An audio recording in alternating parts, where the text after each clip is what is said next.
Rồi hôm nay mình lên cho anh em con mái Peru Asil nha anh em ơi. Asil Peru. Thì con này hiện tại nó là 1,9 kg có bầu diều nha. Chưa đẻ lưới so. Con này là tay một cục nha anh em ơi.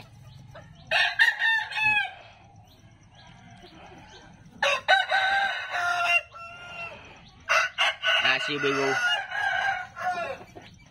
Rồi, con này giá 2 chấm bao ship các tỉnh cho anh em nha. Anh em nào thấy hợp nhãn thì lưu cho mình. Con này là tay dày tốt nha. 1,9 kg có bầu diều, tầm khoảng 1,8 kg, chưa đẻ lưới so. Peru Asil.